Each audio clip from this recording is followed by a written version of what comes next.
What's the one piece of advice you'd like to leave with somebody who is at the phase of the career where they feel like, oh, they need to do more, or they need to move on to the next big thing, they need to evolve, they've seen the need? What is that counsel that you'll be giving to them today? Okay, so the first one, don't wait for permission to show up. It might seem it's easy for you to say you're already a leader. Don't wait for permission. If you can't take it now, just put it at the back of it. Don't wait for permission. The second one that I feel like is easy to action immediately is don't wait for perfection. If you want to take the next step in your life, just take it. Life is not that hard. It's not that serious. And if it's any consolation, and if you take anything from this conversation, I tell you that even if it's not the right step now, it will be valuable in the future. I'm not saying that you shouldn't take calculative steps, but just take the steps, provided they make sense at this time. It will still be valuable. I can tell you that for free. Everyone has a story. So what I would tell is that if you're finding it hard to articulate your journey, you have a lot of tools at your fingertips. If you want to reinvent yourself, you have something. You have something to work with. The only problem is how do I articulate it and, twist it in such a way that it is the right foundation for where I want to go to.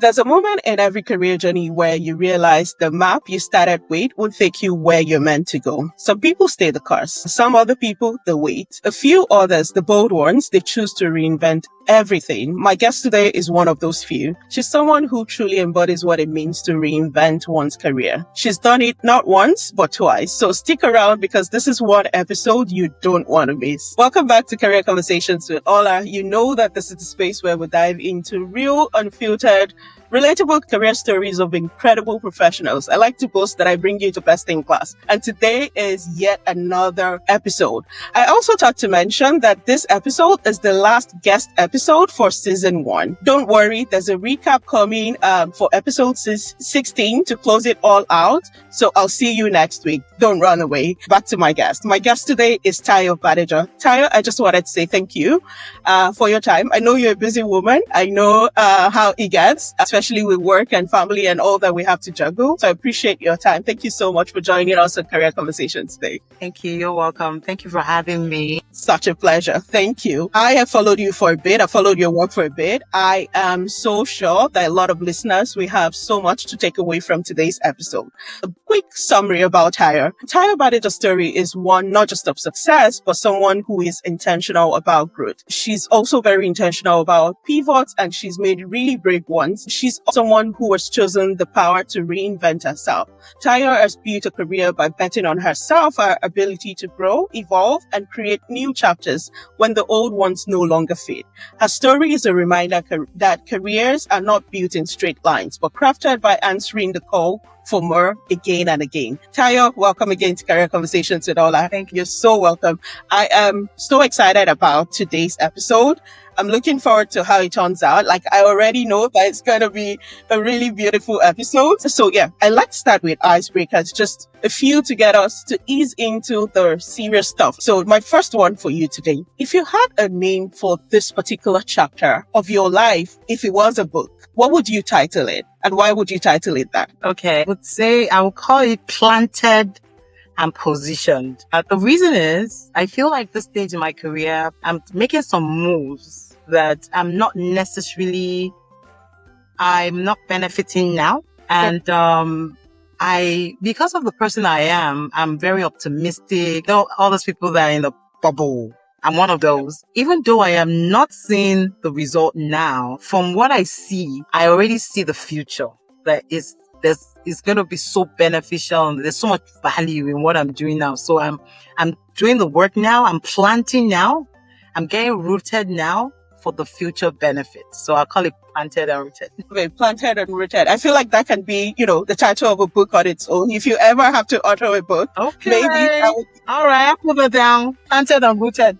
Writing down now. Go ahead. Maybe that would be the title. I love it. Well, thank you so much. Okay, so one more before we get into serious type questions. When you were growing up, what was the very first job you ever dreamt of doing? Did you ever have, an ambition? I wanted to be a doctor at very early age. What was that for you? Honestly, I feel like you and I are around the same maybe the same age bracket, millennial, or maybe you're Gen Z, I don't know, but me, I'm not. In my time, growing up, it was just the usual. Like at a time in my life, I wanted to be a doctor. I think growing up in Nigeria, the professions were like doctor, lawyer, all those professions. But I wanted to be a doctor. Then I was in science class and all that. Then I started becoming so chatty. And so people started suggesting law. Do you want to study law? Those questions came about. So it was first being a doctor, and then they went ahead to say, do you want to study, you this girl, do you want to study law? And so, yeah, those are the two things that were coming and going in my life. Okay. And now you have evolved into something completely different. Completely different. My parents don't understand. My dad will always ask me, when I tell him what I do, he will say, I don't understand what that is, but are you happy? I say, Daddy, I'm very happy. I mean, that profession that is, not doctor, are you happy? I'll say, I'm very happy. I said, that's all that matters. And I think that's important. Oh, that was really nice. I feel like that helps us just ease into my next question. So let's rewind a bit. You wanted to be a doctor at those very early ages. When you think back at the early days of your career, what was driving you? Or maybe the way I like to put it is, what was your why and how did you get here today? Okay, interestingly, I ended up studying computer science undergrad in university. But at the time when I graduated in the early 2000s, when you study computer science, the only thing that you think about is you come out and be a programmer and all that.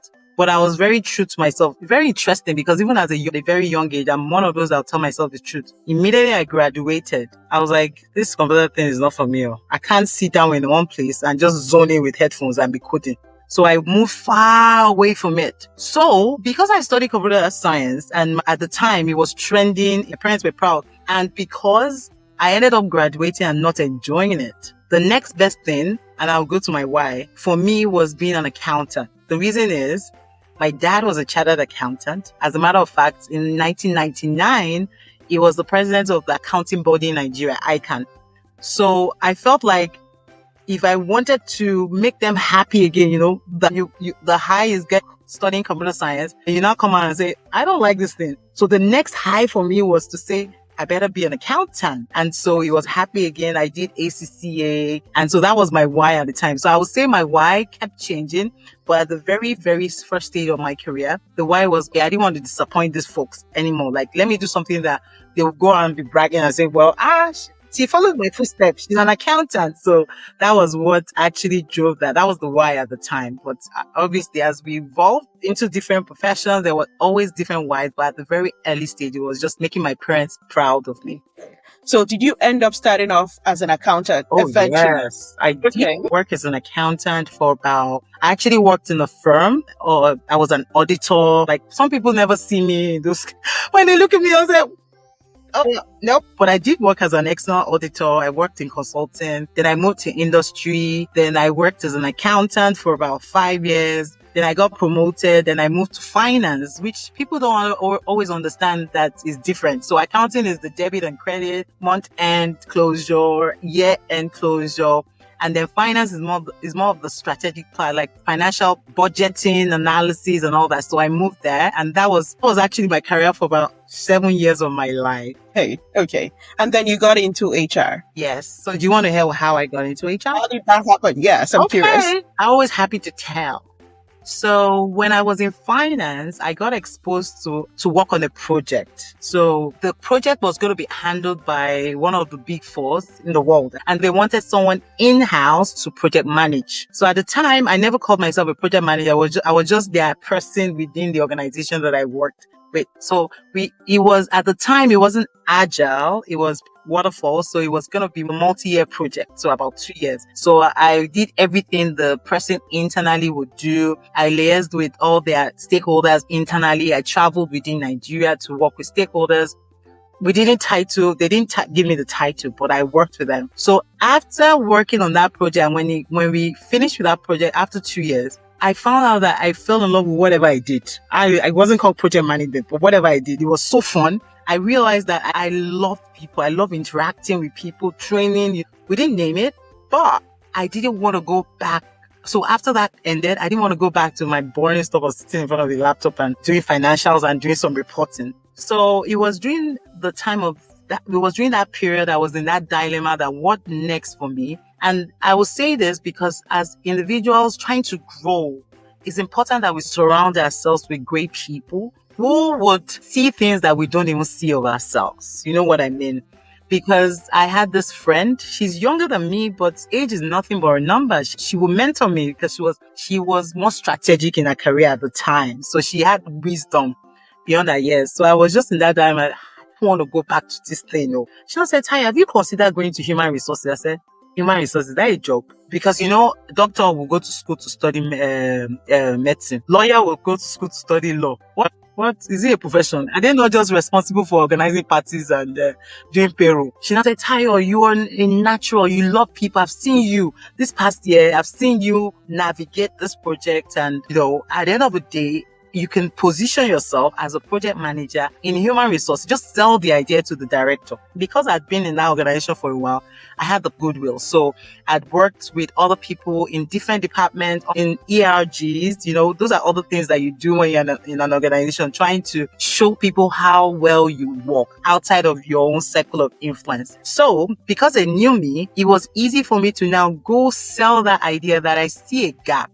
Can I come in as a project manager to come and solve this problem? And I sold the idea and somehow they bought it. I don't know. I probably did a good job selling. And they bought it. And that's how I got my feet into human resources with no experience in HR. But I was able to leverage that transferable skill that I bought from finance into HR to just solve a problem. And that's how the transition happened. Well, I picked so many things from this short part of the story, and I'm hoping to, get to see how it evolves. One, you got yourself surrounded by really good people. Sometimes, like you rightly said, there are people who see the good in us even when we don't see it in ourselves. And it's important that your immediate community, your mentor, whoever it is, that you have around you has that and is able to say, "Hey, go for it. You've got this in you." So that was very important. You sold yourself as well. You didn't, say, "You know what, let me just get back to my finance role." You were like, "Hey, I have this skill set now. I can bring this as value." And that was really important. So, lots and lots, but I don't want to take away from the stories. You left HR and now you are an Agile Project Manager, Scrum Master, like everything in that space. Yeah. How did that happen, you might ask? Happened. Okay, that's another interesting one, because after spending some time in HR back in Nigeria, I realized I really loved it. I really did love it. And not so much about the profession itself and what I did. It was more like adding value, making an impact, immediate impact, which is different from the space I was coming from, where you have to wait till the end of the month before you show the value, or end of the year. That's finance and accounting. But in the case of HR, someone comes to HR, there's an incident ticket, they want this. And then you solve that problem and they thank you, or you see it play out. They don't even need to know you did it, but it solved their problem. And it gave me so much joy. So when I left Nigeria to Canada, it was only natural for me to want to do HR, because everything I did there was effortless and I was thriving. I would just do stuff and they would just thank me, or there would be I'm like, I'd have so much more in accounting and finance. Those guys just don't appreciate me. So it was as if I was in my zone and my space. So when I moved to Canada, it was only normal to want to stay there. But then we moved during the pandemic, the year of the pandemic. There was so much uncertainty. My resume was speaking a lot to finance and accounting. I didn't have CPA, so it was more finance and accounting junior roles. Here, if you really want to thrive as an accountant, you have to have destination, and they don't recognize ACCA here. So I was in that dilemma, that dilemma again of what next, just like I was when I was in finance, and my friend told me that. And I will reiterate, it's good to surround yourself with great people, because while I was thinking about my life, what's up with this pandemic, the friend of ours that hosted us when we came to Canada, she now said to me, "Tayo, you know what? You've been raving about these years that you spent in HR. Why don't you go back to school? Make yourself credible." She educated me that HR here is in such a way that unless you are in big organizations like the banks, there's so many medium scale organizations that HR is always needed. And for them to put their trust in you as an advisor, they want to trust you and your credibility. So you going back to school, having maybe education and the designation will give you the leg in. And because after all, it was pandemic and the world was ending anyway, I better go with some intellect to heaven. I decided to take that advice, and especially with the fact that she educated me also that there was the provision for 𝗧𝗧. It's some kind of support that the government of Ontario has. And I know for a fact that all the other provinces have their own version of it to support people of low income. We had no income at the time. We just came. So we fit into that bubble. No low income to, get educated. They will give you a combination of grant and loan. And so they paid my school fees. All I needed to do was focus and reinvent myself, which I did. So I went back to school to do a human resource management program for a year. It was amazing because it was my integration into Canadian culture. Even though everything was virtual, but I was able to interact with 40 plus people every day on the call, professors, just find my voice in this context of Canada, which was new to me. And so I remember people always at the beginning positioning myself in such a way that we listen, we don't judge. I told them that I've not been in school for over a decade. It's structured school. I've done certification. However, what I lack in recent education, I bring in experience because I've been fortunate to work in great organizations abroad. You talk abroad, and I've been part of mergers, acquisitions. So I was always bringing insights in conversation. It's just like MBAs and masters. So there will be some times where you have conversations, and because a lot of my classmates were straight from university, they didn't want to waste the year. So they just went straight to a postgrad. But I had been working for 15 years. So I would just be banting with my professors and say, okay, I was part of this. So people really liked me, and it was an opportunity for me to find my voice. So it prepared me for the real world of work. And then afterwards, I did certification in HR. I did pass that. So I just succeeded in it in postgraduate education, gave me that confidence that we're back. I can do anything. My first results, when I saw it, I was like, okay, I told my husband, come, is this me? And it was just that confidence that I needed at the time to say, this is a new phase in my life, and there's literally nothing I cannot do. And I kept stepping on that. That was the foundation. I kept building on that.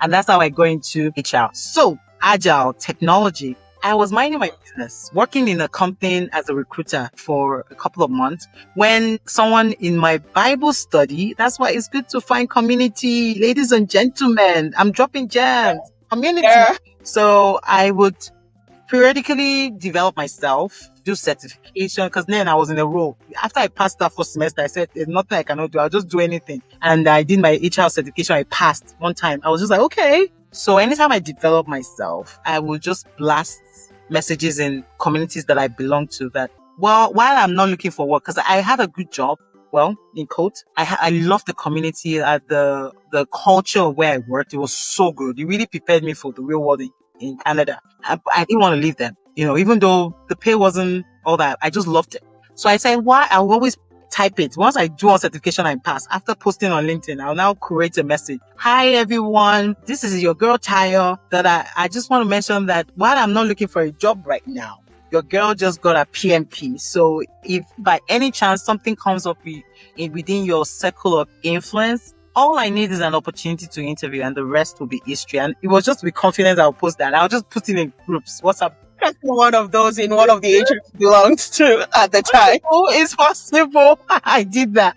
And it was from there that this individual, who happened to be the leader in my Bible study group, too, is in one of those groups. Then someone sent him, a list of roles in the organization I work with now.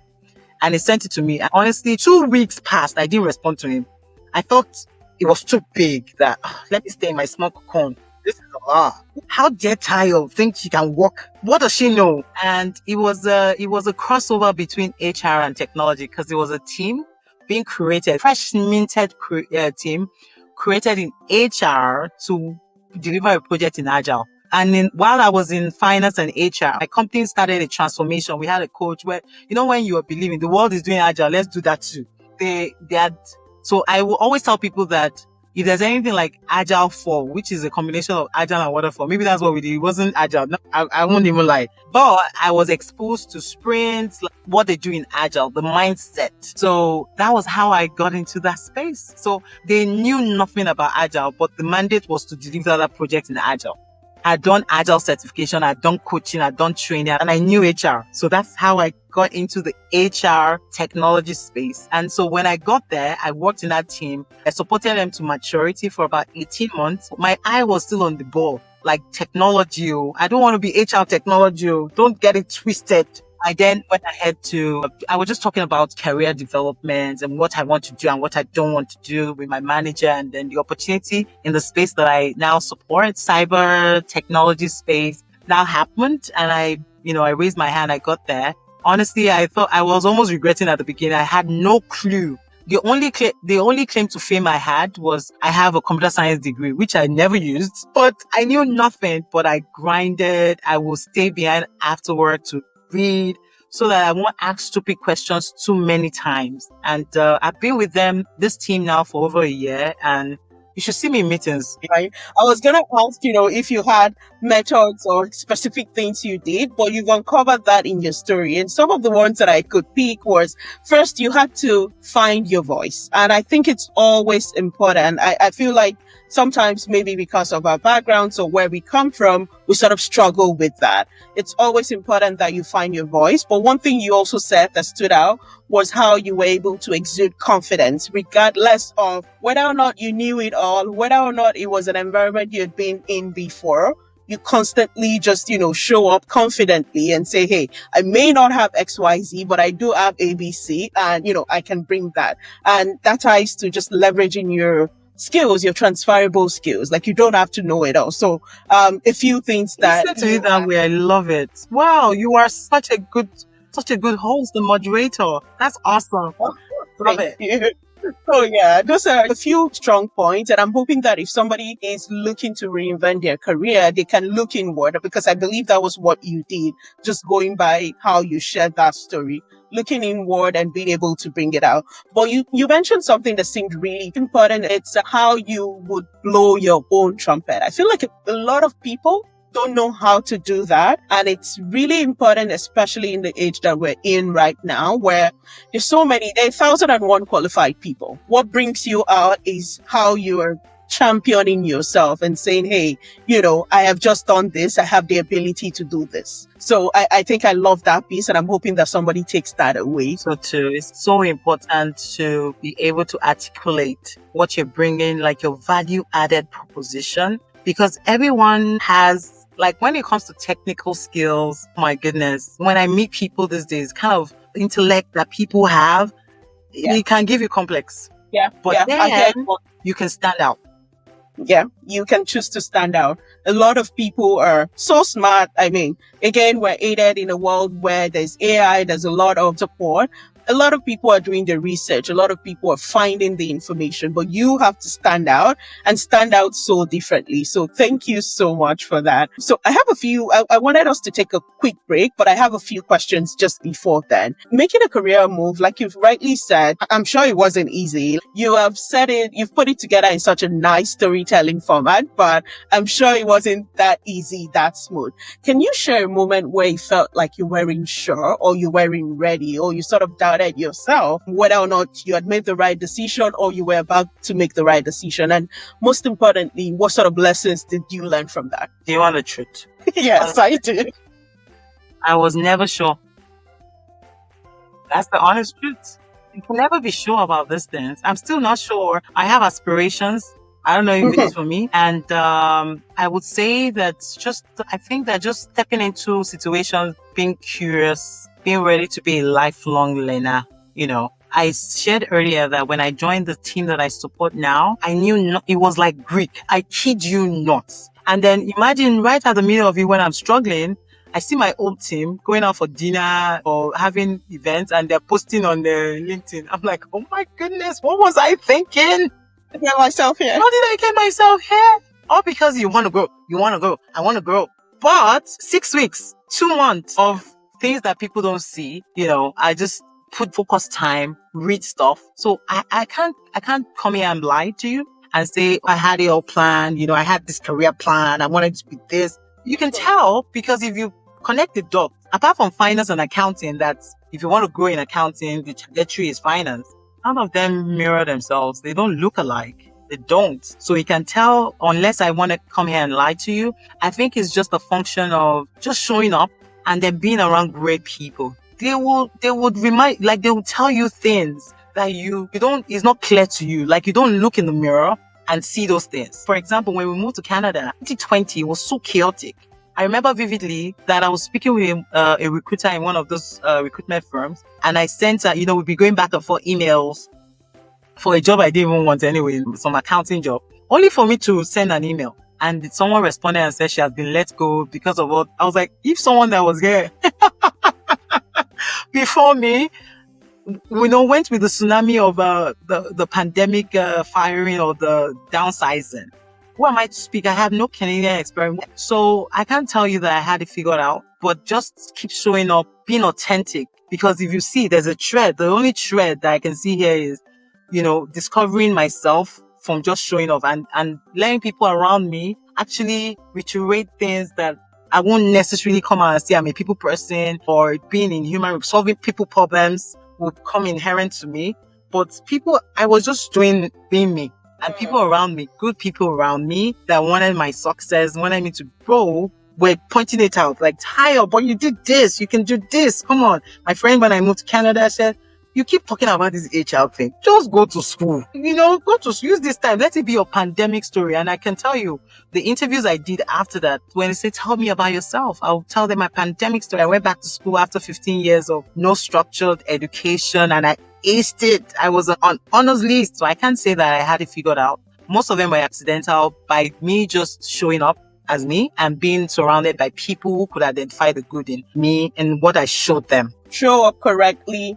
You also said be authentic. At the end of the day, you didn't lose yourself in all of it. Rather, you tried to bring all the pieces of your career together and just tell a story from it. Yes. I also came into Canada in the middle of COVID, so I can relate 1,001% with a lot of the things you're sharing. I have one question before we get into the break piece, and it's, if somebody was hoping to reinvent their career, they probably have had similar experiences like you have, or they're thinking, how can I move on from where I am, especially if they don't feel like it's a fit? What would you be saying to them? What mindset, what skills do you think that they need to develop to sort of evolve into that person they want to be? Let me say it as today. I always tell mentees of mine this a lot, that sometimes, especially with the younger folks, they feel like they don't have enough experience to share this kind of compelling story, because I go around sharing story about myself. But I say that everyone has a story. And if there's anything that I've learned in my years in corporate North America, is the fact that they really admire people with non-linear career path. I think that you going to school to study accounting and being an accountant, it's kind of obvious. Yeah. But now we see lawyers in entertainment now. We see accountants in technology. We see people that were studied biology, like VPs, and when they talk about where they're coming from, it's amazing. But somehow they were able to sell some dream to people at every stage in their life that those people bought to give them that chance to keep excelling till they got to that position. So what I would tell is that if you're finding it hard to articulate your journey, you have a lot of tools at your fingertips. All you have to do, just say it raw. You have your therapist, you have your coach, everything on your phone. All you have to do is, deposit it the way you think it and just say, what can I do with this? And tell the tool, what can I do with this? And you'll be surprised with what you see. There's so many. So when I meet people and they tell me where they are in their journey, all I see is opportunities that they don't even see, because this computation and permutation, I personally have done it because every month I have a date with myself. I would have a date with myself with my career. I have this thing, then I start looking based on all conversations I had this month, because I have a lot of career conversations. What can I tweak? Which one makes sense? Because people always say things, but then the spirit of discernment comes in, because I don't take everything I get. But I'll say, okay, this aligns. Okay, this will get me to that destination. I want to make an impact. I want to be strategic. I'll pick it. And then I'll start tweaking. And we'll now use all those tools, because the tweaking, I can't just go there and say, I want to be able to articulate it and put it in this sweet story that I'm telling you. And so that's where those tools come in. It's still my story. It's authentic. I'm just using a tool. So I would just tell them that if you want to reinvent yourself, you have something. You have something to work with. The only problem is, how do I articulate that thing that I have, even if it's not in the context of corporate? How do I articulate it and, twist it in such a way that it is the right foundation for where I want to go to? That's where the tools come in. So use the tools. This is not the time you are skeptical about using tools, because that has come to stay. It's part of our lives. Instead of fearing that, it will take away your job, I always say, and I'm sure we all see it, that it's not it that will take away, it's not AI that will take away your job. It's those that are good, master the act of using those tools, that will take away your job. So this is a time where we use them, and you start by using them for yourself, like creating the life that you want. Yeah. So what I hear you say is just leverage what you have, start from where you are. To set that foundation to where you want to be. I love it. Okay, so I wanted us to take a quick break. I have a break I call hot takes. Okay. Just a few things you probably have heard before. Okay. I want you to tell us your take, whether you agree or disagree. Okay. I have a totally different take. Okay. So yeah, the first one says Agile is only for tech teams. What's your take on that? Not true. Because Agile is a mindset, it's not a function. It's not accounting or finance. It's a mindset. Because I personally right now, I use Agile even in my household. Yeah. And you have to, just integrate it into your day-to-day. I agree with you on that. Yeah. I know you talked about certifications and, how you had to go back to school. You had an accounting certification, an HR certification, and even the PMP for project management. And so Agile certifications. I have so many Agile certifications. Okay. I would love to hear your take on this one. Certifications are more important than real-world experiences when you're pivoting. What's your take on that? It's hard to say yes or no to that, because depend on who you are and what stage in life you are. Because as immigrants, I'm sure you will know, those certifications are what opens the door for us. Yeah. So, because they really don't know, like if I come now and tell you that I went to this school, I'm sorry, I'm a Canadian, I don't know what school is. But what I understand is alphabets like PMP, which is universal and is acceptable in this part of the world. So to be realistic with yourself, the certification is a leveler, is your leg in, but what keeps you there is the experience. So you have to have the experience. I love it. So I'm curious for this one, and I think you've already articulated it in your story, but it says starting over means starting from scratch. What's your take on that? I disagree, because you're starting from experience. So, just like what I said earlier. So you have the certification, opens the door. But then you're going to level up. You have the leapfrog because you have the experience. So that's why you see a lot of guys, sometimes they come in underemployed, but they don't stay there for long, because you will show yourself. Yeah. And people will recognize. And then that's when you hear stories like, I was in this customer service, then I moved to corporate. It doesn't happen. It's not a miracle. This is not a miracle thing, actually. Miracles don't happen. I believe in miracle, but this is not a miracle thing. You are starting from experience. I hear you on that. So you're not starting from scratch, you're starting from experience. I love it. Okay, so one more, just hoping to get your take. Soft skills are real career currency today. What's your take on that? True.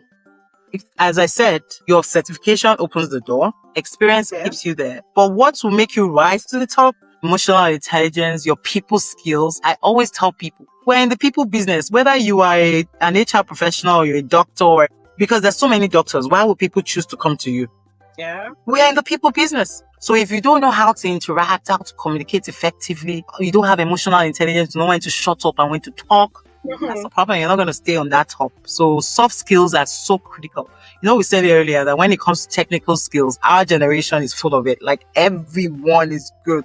If you go on LinkedIn, you see people that have A to Z in terms of certification. So what stands you out is how you interact. How do you leave people when you meet them? That's why they keep coming back to you. You are not the only Scrum Master or the Agile leader. So it's important that we have soft skills. Soft skills are so important in this age and time. Thank you so much. I have a few questions for us to sort of wrap up. Okay. with, and this has become my favorite over time. If you were mentoring your younger self, the younger child at the start of your career, whilst you were training to become an accountant, what advice would you give her, looking back at how you have progressed now? I think that this question, I love it because I was just talking to a friend about it, my sister actually. And I said to her that if there's anything that I will take away or I love about me right now is my personality, being extroverted. Like I've never been so happy about my personality as an extrovert, as someone who walks into a room and you will notice. Because when I was growing up, my younger self, the people that I worked with made me believe that it was a bad thing. Yeah. When I was an accountant, my boss would say, Teo, I know you're working because I see the work. I am the receiver of the work you're doing, but you need to be seen as working. So he expected me that I would just be. But I, on the other hand, when I've worked, I just get up, I will scroll around my office, chitty chats, have some, pop with my colleague, all over the place. And then now I'm in an environment, I'm in corporate Canada where they say networking is next to sliced bread, and personality like mine, people study it. They want to become it. I'm like, okay. So I'll tell my younger self, don't change. The people that will love you are in the future. Just keep building up because it's going to be needed. Just manage this one now. Remain authentic. Yes, just be you. Yes. Love it. I love it. So you've talked about aspirations. Of course, you didn't detail what that meant, but I'm curious, and you don't have to, mention too much of the specifics. If you could design your next chapter completely on your own terms, what would you want it to look like? Like, what would you love to see in your next chapter as you evolve? I know how to answer this question. I tell all my leaders, I say, in fact, if the people that I report to, you ask them, they'll tell you. Because I feel right now, I'm doing things exceptionally well on the level that I am. But I want to go more. I want to do the same thing I'm doing in a small space on an enterprise-wide stage. I want to lead initiative enterprise-wide so that people can experience me. Because I always see myself as that's the level I put myself. I see myself as an experience. So I feel like these people, they experience me enough. Like, I want to show you yeah, you get it. I want, in terms of leadership, I want to move to leadership, like more leadership roles, but on a bigger scale, be part of strategic initiative because, even at the level that I'm playing, I'm really excellent at it already. And I know that there'll be so much value in taking that excellence on a global stage. As I said earlier, I see myself as an experience. So apart from work, I hope that even people that see me, it's almost impossible for me to mentor everyone. That's why I try as much as possible to tell my stories online, the ones that I want people to be inspired by. Because I hope that people will take it and I impact lives. 20 years down the line, I'm old and gray, going on hikes. Someone say, oh my God, Tayo, I remember when I came to Canada, I saw you on LinkedIn. Just seeing you and how you were able to thrive, in that space showed me that it's possible. That's the hope that I have outside of work. I love it. Just being that person who can tap on the next person's shoulder to say, hey, if I did it, you too can. Yeah, I love it. So one last question. What's the one piece of advice you'd like to leave with our listeners today? Maybe somebody who is at the phase of the career where they feel like, they need to do more, or they need to move on to the next big thing. They need to evolve. They've seen the need. What is that counsel that you'll be giving to them today? Okay, so the first one, I'm going to take a cue from some conference I went to over the weekend. Women conference, leaders on the stage, they said, don't wait for permission to show up. It might seem it's easy for you to say you're already a leader. Don't wait for permission. Don't wait. If you can't take it now, just put it at the back of it. Don't wait for permission. The second one that I feel like is easy to action immediately is you need to take the step. Like you can't, and I tell this to my young adult daughter too, when it's mentee, whether she likes it or not, I'm mentoring her, is that you don't wait for perfection. If you want to take the next step in your life, just take it. Life is not that hard. It's not that serious. And if it's any consolation, and if you take anything from this conversation, I tell you that even if it's not the right step now, it will be valuable in the future. You'll be able to tell a story. I slaved to do ACCA. I passed, failed, cried, laughed. I'm not even paying for the 𝗧𝘂 anymore. Like, I've dumped it. Even the HR certification, we formed reading group, we read, we did the knowledge base, we did the law. It was hard. I don't even pay for it anymore. I don't need it. But do I have regrets? No, because I will tell the story and I can never tell what the future holds. What if on the enterprise level, there's a people management level role? I will quickly go and activate my certification and pay for it and then just put it in front of my name and say, I have it. I've done the hard work. So even if it doesn't look, I'm not saying that you shouldn't take calculative steps, but just take the steps, provided they make sense at this time. It will still be valuable. I can tell you that for free. I'm a living testimony to that. Because now, imagine I'm talking about the enterprise-wide stage of expansion for me now. And you know what I go around telling people? That P&L skills, when I was an accountant, I quickly tell people I'm an accountant too. So I'm not afraid of bottom line. Numbers. I'm not afraid of numbers. I will tell you, I understand it. I might not want to be doing the debit and credit. But at this level, I shouldn't be doing it. But if you show me the numbers and I'm sitting down in front of a projected screen, I understand what you're sharing with me. And that is important if you want to lead teams. You are going to be responsible for P&L. I love it. So I love it. Nothing is lost. So take the step. And with all the tools available, you'll be able to link it up and tell a compelling story about yourself in the future. I mean, if you are listening or you're watching this episode and you don't have your journal by now, like, I really don't know what you've been doing. There's been a whole lot that Tayo has shared. Like, just this last piece is so powerful. Don't take permission to show up, like, just show up. And I also heard you say progress over perfection. If that decision feels like the right thing to do right now, just do it. And at the end of the day, everything will come together. I was, having a joke recently with my siblings. And I said, I remember sometimes back in my uni days where I would test run. I belonged to a small group back in church where I would test run to do broadcasting. And this is me using that for, a podcast I never would have thought, would come true. At the end of the day, everything comes together. Thank you so much, Tayo, for sharing. This was great. I'm so happy that I know we've been this calendar invite since. So happy that it happened because I love pouring into the world. And when I see platforms like yours that target, like this, your audience is definitely the audience I want to listen to my story. So because I don't have a podcast, I don't have energy for all these things. So when I see someone doing something that I don't mind, let's do it. So I'm very happy that we're doing this. And I'm hoping that the listeners, at least they can take one thing away from it and run with it, one thing or two, and, put it into your life and see it play out, and just pay it forward to the next person. I love it. Your story is such a powerful reminder that, success doesn't come by being comfortable, but you've been so intentional and it shows through. And I'm hoping that somebody at least takes that away. Thank you for choosing to share with the world through this platform. And I'm curious, if our listeners were looking to find you, maybe somebody really enjoyed this and I want to connect with Tayo, how can they reach you? Okay, I'm on LinkedIn, Tayo Badejo. I'll make sure to put a snapshot. And also on all the social media people say just pick two and be consistent. Yeah. So the only two I was able to pick was LinkedIn for professional outlook and Instagram. So I do that for professional and play. So people can know I'm not just all work. So I do have Instagram too, where I share about career development. I'm very passionate about it. I also share about my faith because I'm a follower of Jesus. And I also share about my fitness journey, which is 19 years old now, but now is a lifestyle. So I share those on Instagram. So you can find me Tayo, F-A-D-D Tayo. I'll find that and hopefully also put a snapshot and the links to this podcast so that people can connect.